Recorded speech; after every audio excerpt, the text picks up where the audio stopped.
You want velocity, you want command, you want to dominate. Here's the problem. Most pitchers are training backwards. And that's why they never stay healthy long enough to reach their potential. Every year, I see guys chasing velo, chasing exposure, throwing at max effort before their body is ready for that kind of stress. And then they're surprised when something starts barking, the shoulder, the elbow, the back.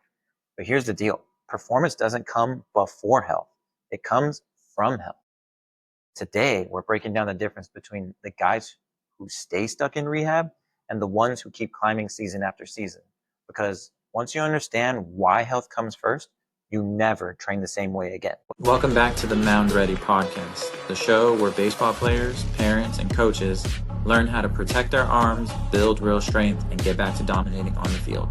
I'm your host, Dr. Dominic Rangel. Let's jump into today's episode and get you one step closer to being Mound Ready. What's up, y'all, and welcome back. If you're watching on YouTube, hit that subscribe button. And if you're listening on our podcast, make sure you follow for episodes every week.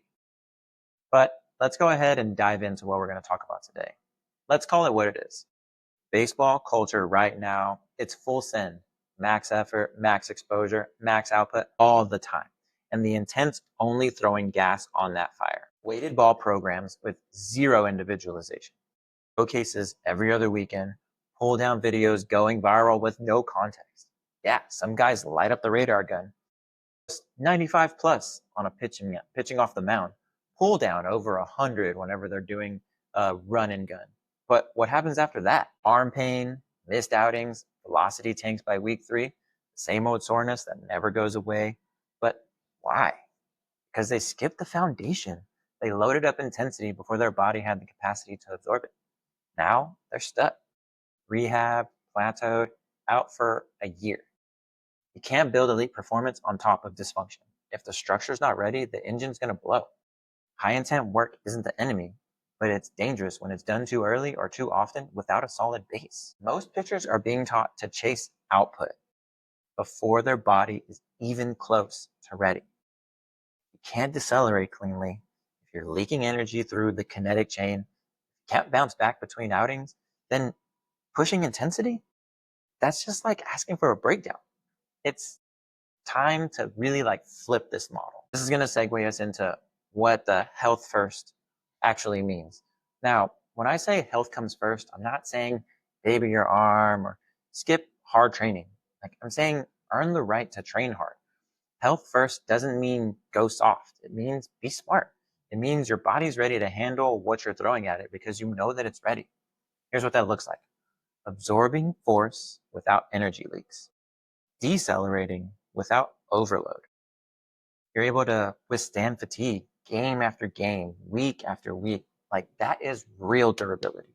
We're talking full range of motion in the shoulder, in the hips, in the spine. You got to hit those strength benchmarks. You got to hit grip strength, handheld dynamometry ratios, torque to body weight. You got to hit the right amount of weight that you're hitting on your lifts as far as how much of your percentage of your body weight you're hitting. You're going to have control plyometric work, not just full send throws or pull downs every single week or every single day for that matter, or throwing max long toss every time you go and throw outside. Endurance in the cuff, in the scap, and also the lower half. You definitely can't forget that. A movement system that works together and not just random drills. When around 80% of your training is focused on health and not velocity, that's when you see that the real work is started. You're not training to just throw hard one time. You're training to throw hard consistently, pain-free, under pressure. That's what separates highlight reel guys from durable arms that coaches actually trust. Believe me, whenever you are able to throw more often without having to take breaks and you're reliable and consistent, you're going to get more chances to get on the mound, and that's going to lead to more exposure. Health first doesn't mean avoiding your performance. It means building a system that's ready for performance. That's the difference between hype and progress. This is going to segue us into the 80% rule, health versus performance demands. Let me break this down. This is one of the most important principles I've picked up working with all the different throwers that I've seen. Around 80% of your training demand has to be focused on health drivers. It means things like improving your decel control, strengthening your lead leg block, building better hip trunk separation, cleaning up your mechanical leaks, managing your pitch counts, resting, recovering, sleeping, nutrition, building tolerance over time. But guess what most guys do? They absolutely flip that. They spend like 80% of their time chasing performance and maybe 20% of the time doing band work and calling it prehab. That is not high performance training. That is like a highlight reel waiting for a rehab stint. And you see it every year. Guys peak in the preseason, top 95 at the showcase, then start feeling that the elbow barks 2 weeks later, or maybe while they're going, or maybe they had it even before they stepped out on and threw at that showcase. You don't need more intensity. You need more control. You don't need more drills. You need better sequencing, and you don't need to go viral. You need to be available. That is what the real pitchers are chasing. This is going to segue us into what's the true goal. Resilient performance. At the end of the day, we all want the same thing. Us in rehab want the same thing that you want. We want you to be elite, consistent, and durable. That, like I've been saying, is the difference between a guy who hits 94 miles per hour one time and a guy who holds 92 to 94 miles per hour all year long. Real high performance isn't just about small little spikes. It's about that sustainability. The guy who's the most efficient, the guy who can recover really quickly, the guy who can handle the volume that's needed throughout the whole season. They keep their spot in the rotation. They keep earning this trust of the coaches, of the school, the program that they go to, of the scouts that are out watching everybody. They don't move forward just because it's week 12. They move forward because the numbers and the data says that they're ready. Strength metrics, clean screens, smart progression, real confidence because it's backed by preparation. Getting cleared to throw, that's not the finish line. It's the second starting line.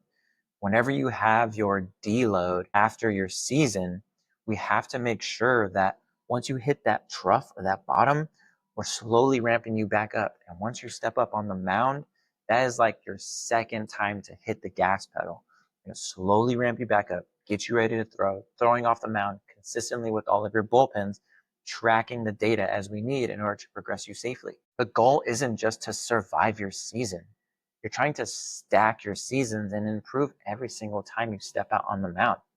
That is how careers are made. The big question that we're asking is, how do we flip the model? How do you make this shift? How do you stop chasing performance and start building it? Well, step number one is to start with movement and strength assessments. Test your grip strength. Use a handheld dynamometer for your cuff and your scap. Evaluate your shoulder arc of motion. You got to look at your hip mobility. You got to look at like thoracic rotation mobility. If you're not testing, you're basically guessing. Step two, build the foundation before you add stress. Progress smart, starting with isometrics or utilizing isometrics throughout your whole program, incorporating some type of strength training, utilizing dynamic humeral head stability activities, using eccentrics. Baseball throwing is like 95% eccentric strength. So we need to make sure that you're loading up on your eccentric exercises. You got to incorporate the plyometric throws. And then last but not least, you obviously have to have a throwing program. You can't skip. You can't make shortcuts. You have to layer everything on, which leads us into step three, layer performance on top of stability. When the foundation is solid, just like a house, that's when the intensity works. That's when weighted balls make sense. That's when you earn the chance to start working on your velocity. You don't earn performance, you build into it. And when you do it right, that's when you thrive. So most pitchers, they're training backwards. If you want to be one of the few who makes it, stop chasing the numbers, start building systems. If your plan doesn't include strength metrics, fatigue management, kinetic chain sequencing, or progressive throwing, we seriously need to talk about what you're doing. Let's make sure that we can get you back on the mound, healthier, more explosive, built to last.